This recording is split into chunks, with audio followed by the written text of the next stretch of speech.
So, hi all. We are continuing with the first chapter of Introductory Development Economics, Semester 5 students, Delhi University.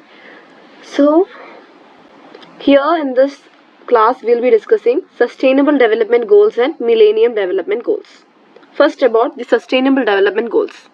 So, there are 17 Sustainable Development Goals, SDG. In September 2015, United Nations member states adopted 17 SDGs to end multidimensional poverty and improve quality of life by 2030. The SDGs are part of the 2030 Agenda for Sustainable Development and emphasize inclusivity, leaving no one behind. These goals, developed through a complex inclusive process, and include 169 specific targets and 304 indicators, with 232 agreed upon by 2018. Key principles of the SDGs are universality, integration, transformation. Universality means it is applied to all nations and sectors. Sector means it is a subset of an economy with 4 usages in economic development. A sector is a subset of economy with 4 usages in economic development. The 4 usages are technology, activity, trade, sphere. Technology means modern and traditional sectors. Activity means industrial and product sectors. Then trade, export sector, sphere. It includes private, public and non-profit or citizen sectors. Okay, that is sector. So, universality means it is applied to all nations and sector. Integration means it recognizes interrelationships between goals. Then transformation means it requires comprehensive systematic changes rather than piecemeal actions. Okay. So, let me take this 17 ones. Okay. So, SDGs built on the success of Millennium Development Goals, which were influential in shaping global development policy from 2000 to 2015. Unlike previous initiatives, the SDGs emphasize universal participation, broader ambition, interconnected approaches and all. Developed collaboratively with organizations like the World Bank, SDGs are developed collaboratively with the organizations like World Bank, IMF, OECD, World Trade Organization, NGOs and all. The SDGs have become a universal framework for government, agencies and civil society to drive sustainable development worldwide. 17 SDGs are here. First one is to end poverty. You can read them out.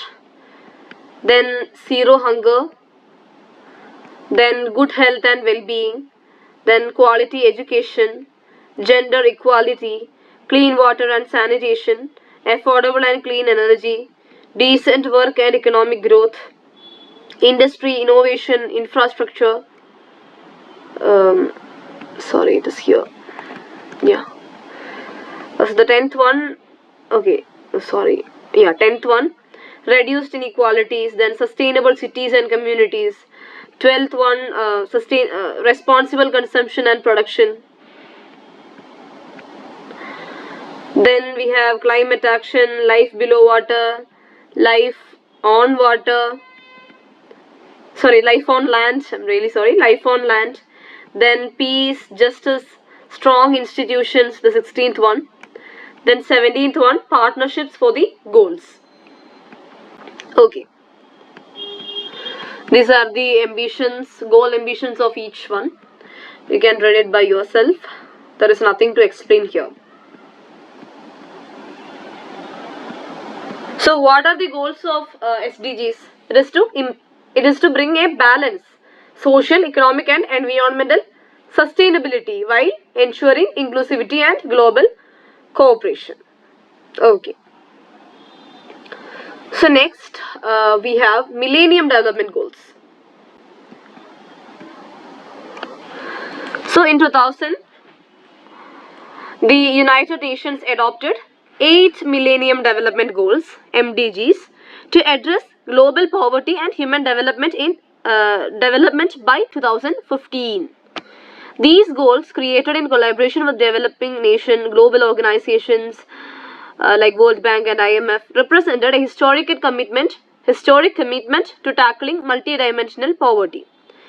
Responsibilities were also assigned to wealthier countries, such as increasing aid, removing trade barriers, addressing unsustainable debts, and all.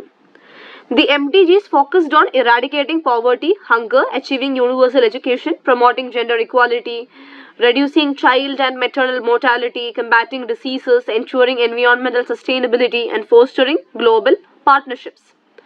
Specific targets were set based on prior development progress. While the MDGs achieved notable success, they faced criticisms for limited ambition, lack of goal prioritization, and omissions such as climate change and legal rights for the poor. Okay. The $1 a day poverty measure was also seen as inadequate, failing to account for poverty and poverty. Key successes included the MDG's key successes included halving this extreme poverty by 2012, driven by rising incomes in China and reducing under 5 mortality by 41%. Though the target was unmet, at least it reduced under 5 mortality by 41%. Maternal deaths were halved, hunger rates dropped from 23% to 12%, leaving 800 million still hungry. Significant progress was made in disease reduction and primary education though universal goals remained unmet. Despite shortcomings, the MDGs galvanized global action and significantly impacted poverty reduction and development.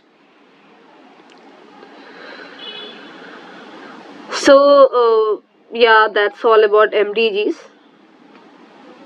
So this laid the groundwork for the more comprehensive sustainable development goals. Repeating this Millennium Development Goals once again. The first one was to eradicate extreme poverty and hunger. Then achieve universal primary education. Then third one, eliminate discrepancies in between gender and all. So that is third one is promote gender equality and empower women. Fourth one, reduce child mortality, reducing the under 5 mortality rate by 2/3. Then improving maternal health. Sixth one, combating HIV, AIDS, malaria, other diseases. Seventh one, ensuring environmental sustainability. Then eighth one, developing a global partnership of development.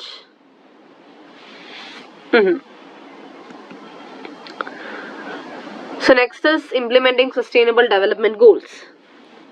So the measurement is crucial to achieve the 17 sustainable development goals. The with 169 targets, 232 indices taking progress. Annual UN reports highlights progress and challenges, focusing on different goals each year. The SDGs addressed some criticisms of the Millennial Development Goals but face critics of their own. A common criticism is the lack of prioritization, as goals like reducing hunger could support other health and education targets. The poverty measure of $1.9 per day also overlooks the poorest population. Additionally, the sheer number of goals and targets risk diluting focus. Despite criticisms, the SDG remained the global framework for assessing development progress. Okay, so that's it about the first chapter. We are done with the first chapter. You can read it by your own. I'm not reading out this, I'm not going with this 1.8 critical questions for the study of development economics, which you can read it by yourselves. So with that, we are done with the first chapter. So in the next class, we can start with the second chapter, that is comparative economic development. Till then, happy learning.